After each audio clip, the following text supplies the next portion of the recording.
Yo, what's going on, yo? Welcome in. Welcome back. Hour number 3. We're having some great conversation during the commercial breaks, and it's all about quarterback. And so who better to talk to than our New Orleans Saints muse? I told this man on the phone yesterday that when I read his articles on New Orleans football, it's like he opens critical thinking doorways that I was not aware that were there before. Like I didn't see the door in the wall, and all of a sudden I see the outline. I go through that door, and my mind is open to all new sorts of ideas. I'm talking about Nick Underhill of New Orleans football. Nick, what's up, dude? What's going on? Hey, that's too kind, man. I appreciate it, and thanks for having me. So let's talk quarterback, man, because that's what you wrote about, and that's what the big conversation is today in the chat. Let's start here because the quarterback market could get very full. There could get a lot of players involved in the mix. Who do you think the Saints could realistically afford? What names do you think could be that the Saints should kick the tires on? Well, I mean, realistically afford, I think as long as Kai Harley and Mickey Loomis are here, they can realistically afford anyone they want because they're very creative and there are avenues for them to create the cap spaces we talked about last week on here. And there'll be a couple guys that are gone, but it doesn't have to be super drastic. And you can make enough room to add a Matthew Stafford and, not have to make extremely drastic moves. Like, for instance, you can get his cap number down to around $6 million. Taysom Hill's is $4 million. Now, if Taysom doesn't have a path to being the quarterback here, and he has said all along that he wants to compete and be a starting quarterback, but if his path is blocked to the point that there's no waiting around it, and I think Matthew Stafford would represent that, then you start looking at Taysom's cap charge, and it's $4 million. And maybe you make a swap there, and there's a $2 million difference that you make up somewhere else. And it's not that hard to refigure the numbers and find ways to get him on once you get below that threshold on the cap. So, I think that they got to look at everybody. Any name that becomes available, I think you have to have that conversation. And, I wrote this week. That isn't disrespectful to Jameis Winston or Taysom Hill. It's just that, with Taysom, I don't think that he shut the door when he was in there last year as a starter. The play wasn't good enough for us to say, wow, like there's nowhere else to look. And look, that's a luxury that Drew Brees affords. Like you don't have wandering eyes when you have Drew Brees. Until you have that quarterback where your eyes aren't wandering, your eyes have to wander because you owe that to your franchise. And with Jameis, he's here for a reason. He signed a $1 million contract. There were some other offers out there, but nothing good enough to entice him to take that money in that situation.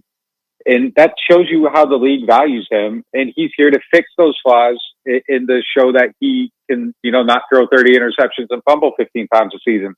But until we see that on the field, I can't speak on that as a sure thing. There's stuff that happens behind closed doors, and maybe the growth there is tremendous. But until it happens in the light, I have to look at Jameis as if he is the last time I saw him play in a game. And again, he went in spot duty. There were a couple plays he left on the field, and that spot duty wasn't so strong to the point where putting Taysom in the next week was unfathomable. So, I just don't think that either of these guys have closed the door. So if it's Stafford, rookie, whoever else hits the market, Matt Ryan, it doesn't matter. You have to look. You owe it to the franchise to try to solidify that position through, basically any means necessary. Well, and so you definitely have to look, but are we like Sean Watson? Like that is out of your realm, right? Just from a resource standpoint. I mean, probably so. It's probably a lot of draft picks. That's another interesting conversation. What's the value of a first round pick? If it's 3 first round picks, I mean, would you do it? I mean, you're talking about Davenport and Cesar Ruiz basically. And if you gave me that opportunity straight up, I'd take it 100 out of 100 times. But I think when we look at draft compensation and a trade, we're looking at it through this, idea of like the perfectly painted egg that, everything's perfect and you're going to get this, absolutely amazing player into your team. And, half the time it doesn't work out like that. Keep going back. It's Marshawn Lattimore, Ramczyk, Sheldon Rankins, Pete, Stephon Anthony. Like how many of those guys would you give up straight up for Watson right now? I mean, there's a point where it's too much, but you keep going back. Like if they offer, Watson for Lattimore, Ruiz, and Davenport, I don't know. Like it's kind of I would have to think. I would have to think about that. I mean, you're talking about a 25-year-old quarterback that can be with your team for the next 15 years, and even if you give up a ton, you give up 3 picks for him. Say, you can wait out a few years and you rebuild your roster, but now you're back in it at a point with the franchise quarterback, and your window again is open for like 15 years. So Yeah. if it's the right guy, I don't know. There is a point where it's too much, but I'm not sure I know where that point is. I'd have to kind of, see what they're looking for and see what the offers are. But, 3 first, like I think I would do that easy. 4, it's tough, but I don't know. That's where you kind of start looking at it. 3 first and Ramchek, I'd probably say no. 3 first and Lattimore, I don't know. Like there's probably a package, but I don't think you're going to be able to outbid the immediateness of like a New York package or some of the things that other teams can do. But if the opportunity like actually presented itself, I think they got to look long and hard at it. So you've definitely got me a bit excited now and a little hot and bothered on multiple fronts. Like I've never really considered the perspective of Davenport, applying the actual names to the first round picks. Because like, of course you would make that trade. So, yes. But the problem is, like you said, those resources for the Saints are down the road. The Jets can offer immediate. It makes a lot of sense. We'll wait and see. Big market, New York City, all those things. And he has a no trade clause, right? So Watson can also kind of choose where he wants to go. But I love carrying that logic over to Matt Stafford because his price is interesting as well, right? That Detroit reportedly wants to get a first round pick out of it. I think there are multiple teams that would be willing to do that. So, look, what do you think the price is potentially on Stafford for the Saints? And then with Sean Payton's comments where he said, look, we always find a way, right? Like I took his end of the season comment to sound like a man who wants to remain relevant again immediately next year. Do you think the Saints are willing to engage in prices like that for Stafford?